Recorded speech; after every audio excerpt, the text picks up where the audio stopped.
Hora do nosso encontro de família. CNN Brasil e CNN Money se encontram juntos aqui para trazer o que aconteceu no mercado de hoje, o que tem de destaques também na economia. Quem está com a gente hoje é Muriel Porfírio, que já me avisou que vai se despedir hoje, porque semana que vem Fernando Nakagawa estará de volta e ela vai respirar, porque faz dobrado lá no Money maravilhosamente bem. Minha querida, boa noite para você. Como é que o mercado termina a semana? A última vez que eu vi, o trem estava meio esquisito, estava feio. Continua esquisito, viu? Finalizou esquisito nessa semana. Boa noite para você, para quem está com a gente. Pensei que ia trazer mais um recorde, que nem eu trouxe ao longo desse mês de janeiro, 11 recordes seguidos do Ibovespa. Não foi o caso. Fechamos, pelo menos por enquanto, em 11 recordes, mas hoje tivemos o Ibovespa operando com queda e fechando em queda.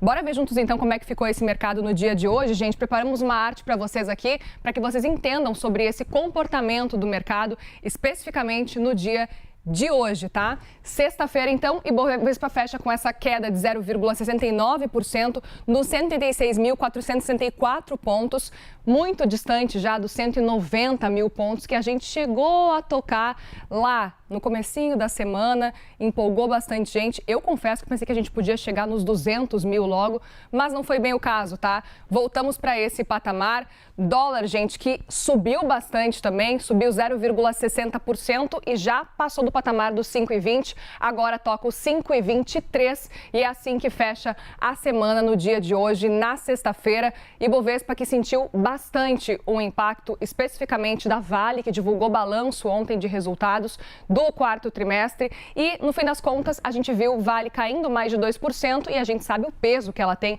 para o Ibovespa. Foi um momento de realização de lucros, com os investidores preferindo embolsar, né? Tudo aquilo que eles conseguiram dos recordes aí nos dias anteriores ao longo desta semana. E a gente fica por aqui, claro, na expectativa para entender o que vai acontecer já nos próximos dias, mesmo nesse período aí pré-carnaval, que vai ficar mais tranquilo, com uma baixa liquidez quando o mercado abrir, mas depois volta com tudo, Thaís.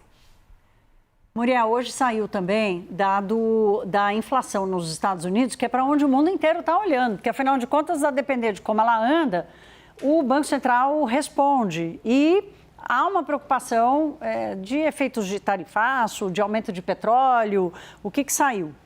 Vamos olhar juntos, então, a tela, porque saiu o CPI, que é o equivalente ao nosso IPCA, a nossa inflação, e a gente vai trazer a nossa tela que preparamos para vocês, que mostra um pouco de como é que foi o comportamento, então, dessa inflação no mês de janeiro nos Estados Unidos, e ela veio da seguinte forma, tá? 0,2% de alta. Estava alta, só que a expectativa era 0,3% de alta.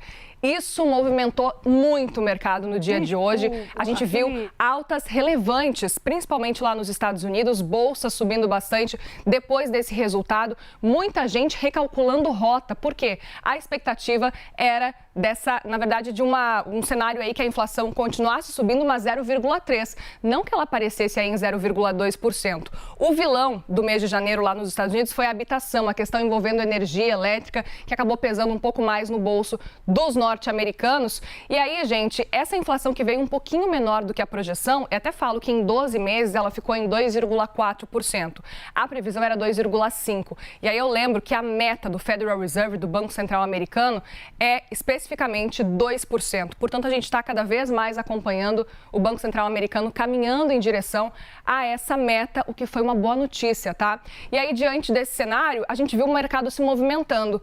Antes, a projeção eram de 2 cortes de juros neste ano de 2026 pelo FONC, lá pelo Federal Reserve nos Estados Unidos. Agora, a projeção são 3 cortes de juros de 0,25% e a gente sabe muito bem, né, Thaís, que isso pode influenciar também no cenário brasileiro por aqui, porque talvez, se a gente vê esse cenário de corte de juros nos Estados Unidos, talvez um corte maior do que a projeção, 3 cortes, isso pode fazer com que, pelo menos aqui no Brasil, tenha espaço para novos cortes. Eu conversei com o Aode Cunha, nosso colunista do CNN Money.